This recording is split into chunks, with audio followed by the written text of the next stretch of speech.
Mr. Speaker, I rely on Order 92 of the rules of this House to proceed to say that this morning we were informed that one of us has been summoned to the Parliament above. It's quite regrettable for me to be the carrier of this message to this august House. Speaker, the member was seen over the weekend hale and hearty, was able to undertake his committee work, and prior to that, we all saw him at the plenary. The Speaker, this member is a young politician from the eastern region. His first term in this chamber, who carries with him a lot of promise to contribute to the discourse of this our democratic enterprise. Speaker, it took his resilience to come to this august assembly of the people's representatives.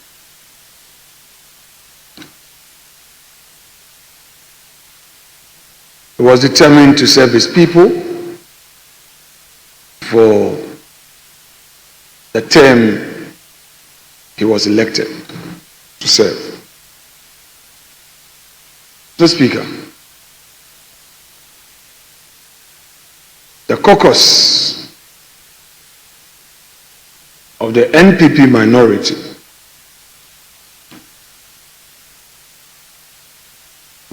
has been struck by this sudden summons to our brother to the Parliament above, referring to our brother Ernest Komi of Akwatia. Speaker, we are in touch with the family, and as it is customary, at the appropriate time, Parliament and its leadership shall be informed. This information under Order 92 must not be seen and construed in terms of any constitutional imperative. It is very informal. And just to say that for the avoidance of doubt, the necessary requirements that may trigger any further process is properly outlined in the Constitution. The Speaker, we are aware that our respected brother who has been summoned by the Lord above, who presides over the Parliament above, left a family, a wife, and children.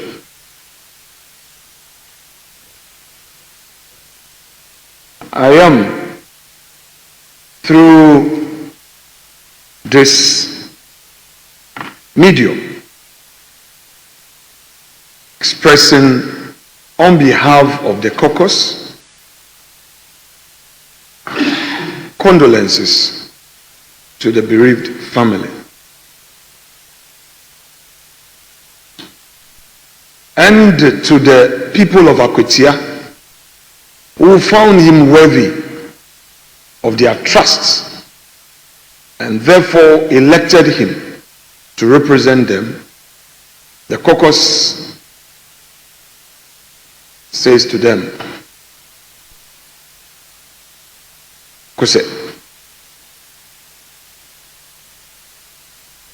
we know that this is sudden, it was unexpected. The member was not seen as somebody who was unwell, and therefore you are pained. But like we say, God knows best.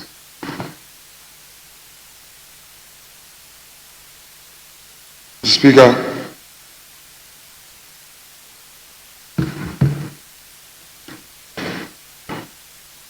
I just checked the background of this young man, born 1984, pursued his first degree, and per his public records, he's pursued 3 second degrees, an MBA in corporate governance, an LLB in law, MSc in defense and international politics, served previously as a security manager prior to joining this chamber. Mr. Speaker, a lot can be said. For now, I would want to leave it here by way of the credentials he brought to this house. The Speaker, his records in this house, both at the plenary and committee levels, are quite profound and are known to all. Above all, this brother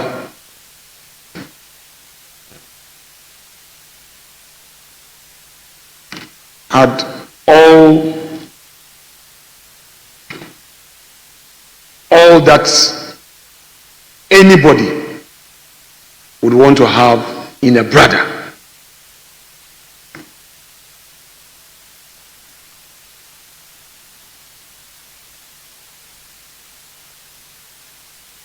He lived the prayer of this house, quote, a country of righteousness where none shall wrong his neighbor, unquote. No one can ever say that in his few months in this chamber, he was controversial or wronged colleagues. He was always there, seeing him every day happy and all. So, Speaker, this house is aware that today we've programmed a couple of business. The majority leader informed us last week of business for this week. It is the prayer of this side of the house, the NPP Minority Caucus, of 88, regrettably -1. To pray with the indulgence of the leader of the house that today's proceedings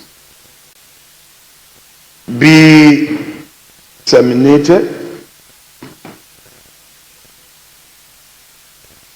as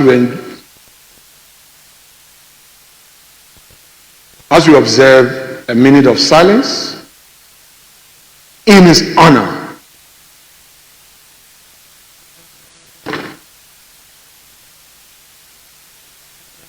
The Speaker, it's a very sad day. Sad day to a family, to a constituency, to democracy, to parliament, and to the people of Ghana.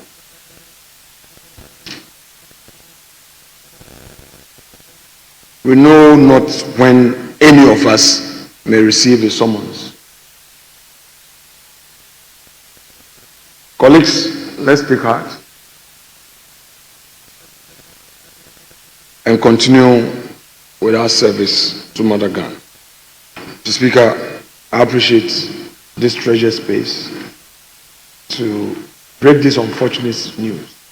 I do so with a lot of regrets and a lot of hesitation, but it's my duty to be the bearer of it, and I've done so.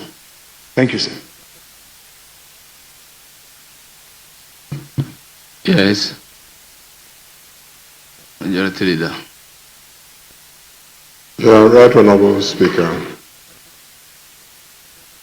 Definitely and arguably this is one of the saddest days of this House.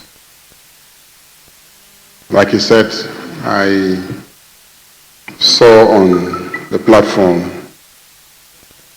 some publication to the effect that we had lost our younger brother, Honorable Ernest Kumi. But I didn't believe it. I just thought, in this our politics, sometimes people put out all sort of things. So I just thought it was. And then I got another message that said, Leader, is serious. It's true. It's published by Joy News and other credible news platforms. And I really was saddened by the development. Very young, just a little over 40 years. Very bright, as the Minority Leader has presented vividly. Within a short period, he had strung a number of degrees in diverse fields of study, showing that this is a very studious young man. At that age, he believed in democracy. He participated and effectively, and as a result, took a constituency as weighty as Akwatia from within his party and in the general elections. So this is a young man full of promise for the store of knowledge, intellect, promise for store of energy that this House needs to sustain it. The prime of his life, like the Minority Leader has indicated, he has everything that a young man of his age will need. And to be taken away from us at this stage in his life is not only a loss to his family, it's not only a loss to Akwatia as a constituency, it's a loss to Ghana, because we wouldn't know where he would have ended up in terms of the leadership of this country. And we may never know what we have missed by losing him so early in his political career. I believe that this House has suffered a terrible blow, and it's a kind of blow that when you take, you can't stand. Even sitting will be a problem. And so I join my colleague to appeal to colleagues here and then Right Honorable Speaker that we do take an adjournment for today, and tomorrow we can come back and put ourselves together to be able to conduct public business. I know this is not a time for reading tributes. The family is still struggling to come to terms with what has happened. His constituency is still struggling to come to terms with what has happened. But we wish them, we extend our condolences to them, and our prayers are with them. And as a house, we are with them in this period of extreme grief that they must be suffering now. And it is not the minority caucus that has lost, it is this parliament that has lost. Because he was a member of the House before he was a member of the minority caucus. So, Mr. Speaker, I join my colleague to pray for an adjournment so that we can all go back and then put ourselves together. Thank you. Kumi has unfortunately passed, and we've just got confirmation of that word, and rather unfortunate, rather unsettling news. He has been in the center of quite some controversy. Remember his constituency, one of the many challenged, and one that is currently being challenged as well by the NDC. He was cited for contempt some point earlier on this year. The party, the NPP, went to court and had that reversed at the Supreme Court. And essentially, he's no more. It's pretty much all that we have to say. The Akwatia Member of Parliament, NSEL Kumi, is no more, and that's the latest unfortunate news that's just coming through from Parliament. We've got confirmation from colleagues. My colleague Christian Yale is in Parliament for us as well, has been gauging the mood already from Parliament, but we've been calling and seeking to get word when the news began to come through. Very hard pill to swallow for anybody waking up to the realization that a husband, a father possibly is no more, no less than a sitting member of Parliament for the good people of Akwatia, no longer with us, a part of the living. And I mentioned we will connect with my colleague Christian Yale just shortly, and then get a sense of really what's happening on the floor of the House. But if you're wondering who NSEL Kumi is, just want to run you through that just briefly. Born on the 5th of December 1984, he's a member of the New Patriotic Party. Obviously, he's the member of Parliament for Akwatia in the Eastern region. He was declared winner of the 2024 parliamentary elections with 19,269 votes, defeating the NDC's Henry Boachi Yadom, secured the NPP nomination in 2023 by defeating the incumbent member of Parliament, Amasei, and he's been largely known for the last 6 months really for the controversy surrounding his constituency, because in February of 2025, we know that he was convicted by the Koforidua High Court for contempt after defying an injunction that barred him from being sworn in as a member of Parliament. In fact, on the dawn of the 9th Parliament, you recall what was almost a debate on the floor of the House when the clerk to Parliament raised objection to the fact that they had been served with papers from the Koforidua High Court that he was to cease from holding himself out as a member of Parliament because the NDC had challenged that particular seat.